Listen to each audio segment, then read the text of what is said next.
Hey guys! So this will be my first sort of kind of tutorial video. Close this door so you guys don't know I live in the hood. None of your business. None of your fucking business. Okay. So you might notice that I'm a tad bit sweaty, a little bit bald. Don't worry about that. It'll get better, bitches. I suffer from what's called hyperhidrosis. It essentially, in a nutshell, means you sweat excessively. It can be a side effect of other things. For me, it's simply high blood pressure, which a lot of black men suffer from. So this is the way, well, two tutorials here. One for essentially how to deal with hyperhidrosis. I'll give you a few physical remedies as well as dietary tips, as well as what to do when you rock a natural style and it gets wet, maybe due to sweat or maybe it rained or what have you. So, the first thing I will be addressing will be the hyperhidrosis. So, for me, essentially, my body gets a little warmer than it should, and then it will produce more sweat than it should. It doesn't know to stop. It's not its fault. I stopped blaming it because one of the things that makes hyperhidrosis worse, if you suffer from it, is worrying about it. You have to just accept it, honey. And that'll actually make you sweat just a little bit less. Trust and believe. At one point, I was so like, oh my God, it's so hard to be cute and sweaty at the same time. And then I had to remember, well, baby, it's gonna be all about me either way. Either it's about how cute I am or it's about how sweaty I am. But bitch, either way, it's gonna be all about me. Now, if you don't like the attention, I understand. I understand. There's also people that will see you sweating and they don't realize that they're being obnoxious and they're like, gosh, you're sweating a lot. Are you okay? In front of a whole bunch of people, and it's like, I was trying to be okay, bitch, until you really blasted me the fuck out. Everybody sees that I'm sweating. I know that I'm sweating. Why the fuck you gotta tell me I'm sweating for? Damn. Okay. So, one of the physical remedies that you can do, essentially, if you sweat from your T-zone and your neck, like an old bitch like me, simply take a bit of cold water. Get it nice and cold. You can do this basically anywhere there's a bathroom, if we're all being honest. Just some nice cold water on a towel. And get the hot spots. Now, you're not going to wipe it because everybody knows that wiping makes sweat worse. What you'll do with a nice cool rag or towel that you get from the public bathroom, ew, I know, but do the shit. It'll make you stop sweating. You'll dab the areas. You'll dab them. You'll simply dab them. Now, like the smart hoe that you are, you will fan. Now, I recommend using another paper towel or something to fan because when you do like this, it makes you hotter. And that'll make you sweat more. And then the more you sweat, the more you might worry about it. And everybody knows the worrying will make the sweat so much worse. But now that you have replaced the sort of kind of body temperature sweat with nice cool water from the rag, it reduces the windshield factor on your skin. And so it's more susceptible to a gust or a breeze. Now, if you do this along with relaxing, and you breathe in and out, you'll find that you're sweating a lot less profusely. Okay, babies? Now, one of the better things, now do the whole face and the neck, if that's where you go. If you got on your boobs, get the boobs. Fan. And then calm down. Give yourself a little positive affirmation. Bitch, I'm a bad hoe. Oh, y'all gonna demonetize me. I ain't even monetized yet. I just realized what monetization was. I just realized what it was. Yeah, you just wipe. Oh my gosh, you guys. Oh my gosh. Oh my gosh. So I just got done exercising. And that's why I was sweating. I don't just sweat just because. Well, sometimes I do, but.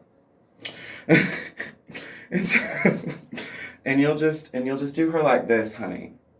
And oh my gosh, will that feel good? So after you do that, get the rag nice and cold again. Or the paper towel nice and cold again, yeah? Y'all mad because I'm balding, but still fine. Don't worry about it. Don't worry about it. It's going to fill in. Y'all going to see. Because that's another thing we do tutorials on. Okay. So you're going to get it nice and cool. Now, here's the trick of the game right here. Stick it right in your ear. Whew, get behind your ear and just let it sit right on the, I think that's the medulla oblongata right there. I don't know, y'all. Whew. But for some reason, that cools you off. Like, that takes your body temperature right down. I don't even think I'm sweating anymore. It's a big thing for me. Just saying. Whew. Okay. So, on to the second part of the video. If you rock a natural style and you also sweat excessively, or you live in a super humid place, or it rains all the time, or blah blah blah. If your curls are anything like mine, when it gets too wet, you lose definition. When you lose definition, it can look a mess. Some people like frizzy hair. When it's really short, it don't look good. For me. I don't know about nobody else. So what I found is when you sweat excessively, that throws off the water to grease ratio, or it throws off the balance. Now, as you know, with natural style, you have to get your hair wet in order for those hair follicles to expand and allow grease in, and other protein and elements that will overall help the growth and health of your hair. Now, little do we realize while we're sweating, that's adding more water to that area. And that will throw off the original balance that gave us the amount of definition that we had. If your hair is anything like mine, however, especially after you would have done a regimen and then it gets messed up because of too much moisture, when you put a little bit of grease in there afterwards, after it would have been wet too much, the curls actually pop just a little bit better. So I hope this works as well as my stopping myself from sweating, because as you can see, I'm not really sweating anymore. So, what you gotta do, hon, go to Walmart or really go to the dollar store and get you a tiny itty bitty container. Like a little itty bitty container that you can twist open and shut and make sure that it doesn't leak. Small enough to keep in your pocket. What you'll do, get some of your favorite hair grease. This is mine right now, Blue Magic. You can't go wrong with the Magic Beat. And essentially, I mean, since my hair is really short right now, just get you a little bit. That's actually too much. And I just give her a good once over.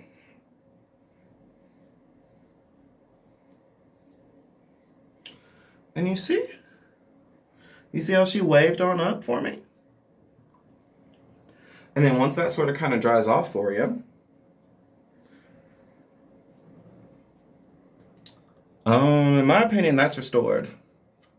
As far as the waves, we're still working on the patches. Don't worry about it though. It's gonna come back. Don't you damn judge me.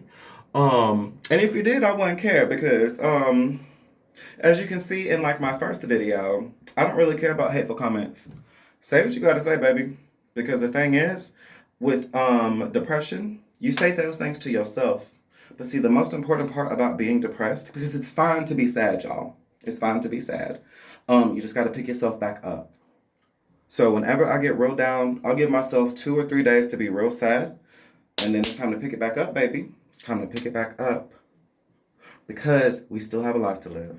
We still got to go do this. We still got to go rock this. And you want to know something? If you feel like the universe is set against you, then go be successful despite the universe. Go be successful despite all the people who told you couldn't. If anything, if that's the only thing that you can really think of, I mean, other than the fact that it's good for you to be happy. It's good for you to do all these things. If that's not enough for you, go do it despite the folks who didn't believe in you. If you feel like the universe is playing you, go be a bad bitch and make the universe mad, honey, because that's what I'm gonna do. Okay. Ooh. Okay. I hope you enjoyed my video. I hope that it was enlightening. I hope I look as cute as I think I do. And I actually really am excited to take you guys on my journey as far as my hair restoration as well. So it's filling in those bald spots. It used to be a lot worse, you guys, if I can just be honest. And to be real, it looks a lot worse on camera. It looks a lot better in person. It's okay though, because you guys will never see me in person because I don't have friends. I'm just playing. Okay, you guys, and I'll see you next time.